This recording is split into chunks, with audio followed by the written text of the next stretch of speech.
Hi, welcome back to the channel. My name is Eric, and we're going to do part 3 of a part 3 series today. If you haven't watched 1 and 2, you probably should, because 3 is going to sound like, well, what happened to the other stuff? Well, the other stuff was discussed in part 1 and part 2. This is more geared towards the guy, that's just starting out, and you're trying to figure things out, things that I wish I knew before I started. The one thing that you can't do is give up. If this is what you really want to do, persistence is key.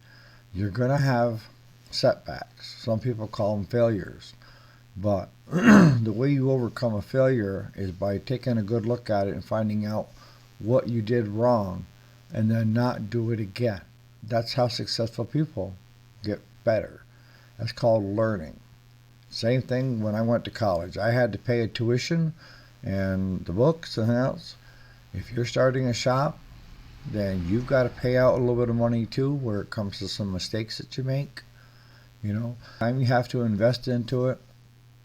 And this could be right from the weekend warrior that just wants to make a few extra bucks on the side to the guy that wants to go full time and doing this 40 hours a week. But what I can tell you is being a shop owner, it's going to be more than 40 hours a week. I find that since 2006, I spend at least half, 3/4 of a day on Saturday and half a day on Sunday working as well. So there's 7 days. Alright, so part 3 we're going to talk about getting customers, retaining customers, billing, advertising, and kind of rounding everything all back up to the end spot again. Excuse me. So let's start off with advertising and getting customers. Alright, so some of the places that we tried, and I'll be honest with you, we tried newspaper ads. Nothing. We tried radio ads. We only got one person and they wanted to sell us something versus have us fix something. We went to Google ads. Same response. We were spending a lot of money but not seeing much for response. Facebook. Facebook was another one that you were spending a good chunk of money and not seeing the results that you were after. So how do you get your word out? Well, the first way is if you have a Facebook account, you can simply ask your friends and family. Most of the people I know have got at least 200 people on their friends list. Just start off by saying, asking a favor, looking to do some small engine repair work, and if I could get some work from anybody here that has any, or if there's somebody they might know. We did that, and they just kept sharing it. It went wild, and it helped us out so much, and it was free. It was simply asking your friends and family on your friends list if they could send anything your way, or if they knew of somebody. And I was surprised at how many people actually shared on their whole list. And some of these guys, 1,500, 2,000 friends on their friends list. So don't rule that out. The second way is kind of do a posting, but not a posting on Facebook. It looks like you got something for sale, but what you're actually selling is your work on small engine repair. Be careful how you word it, because Facebook will, the AI part of it, will kick out if they spot it.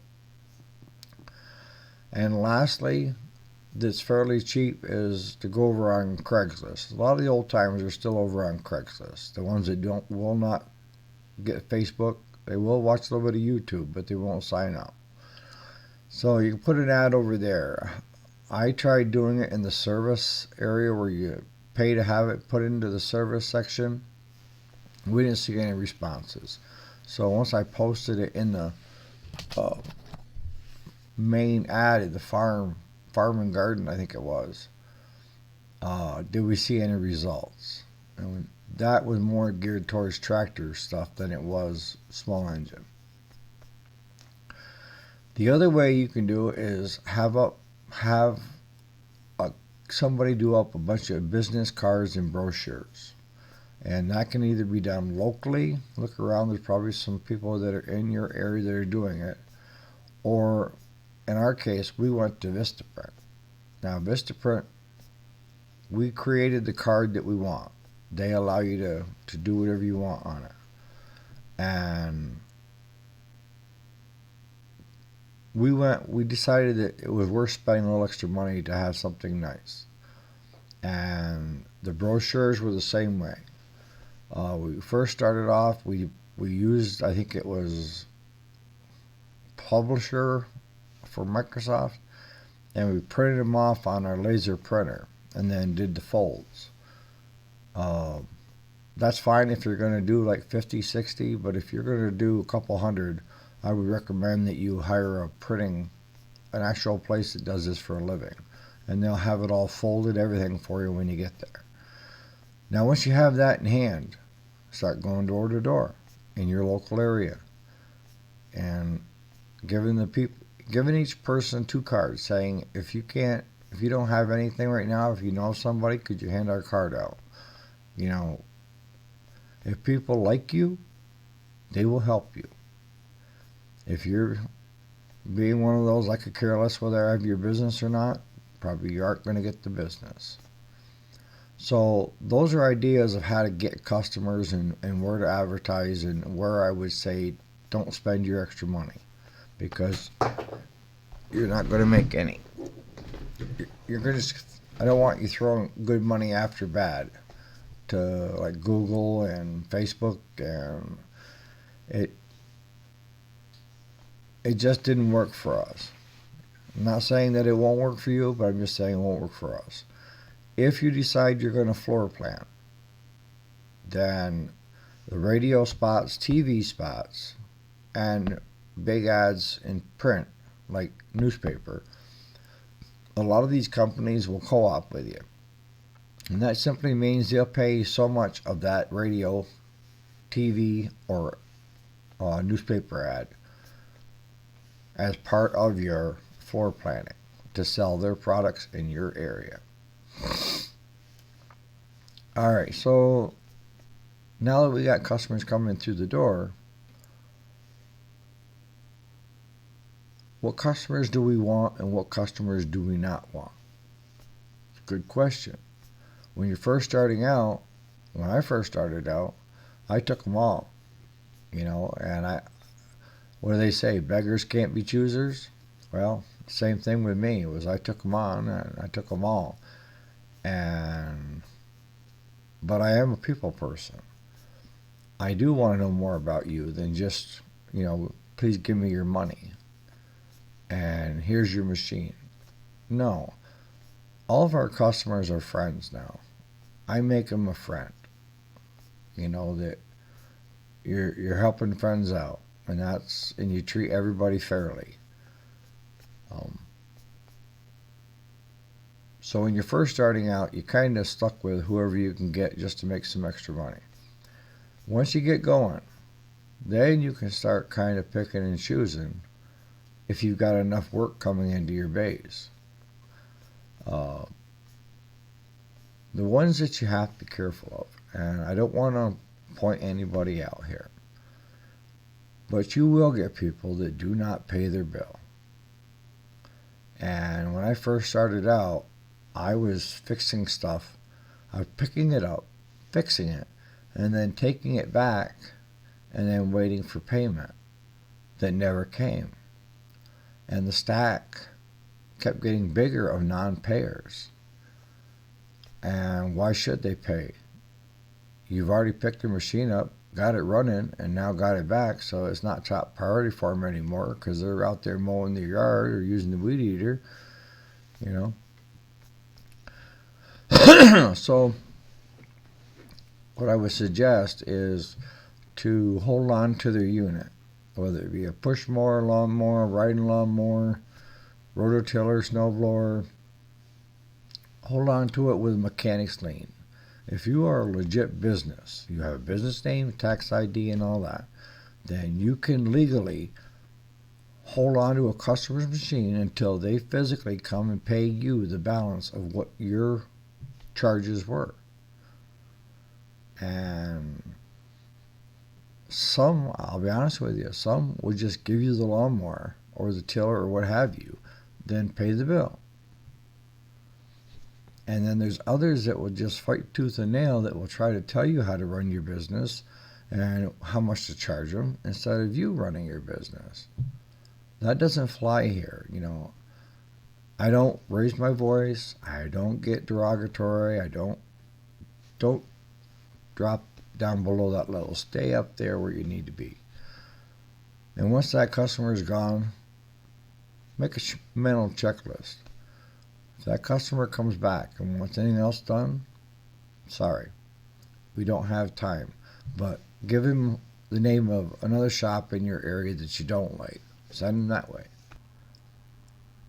And like I say, getting and retaining good customers is just simply starting to do a customer list base where you start writing down the name and address to a database so you got their name, phone number, and so on.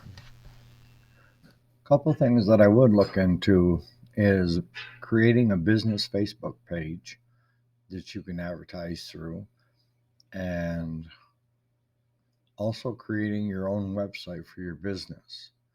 Now, I wouldn't do that in the beginning, they crawl, walk, and run.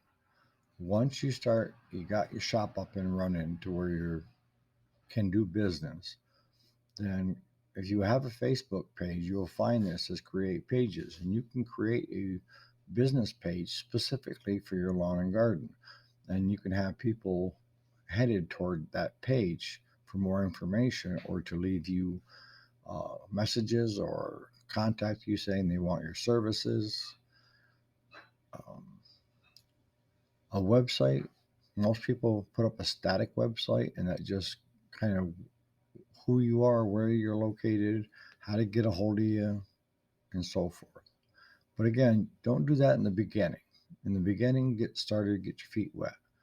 Once you got your feet wet and you're up and rolling, that sometimes it's cheaper to have somebody create a Facebook page for you, you know, banners and so forth, and create a website for you than it is for you to do it yourself.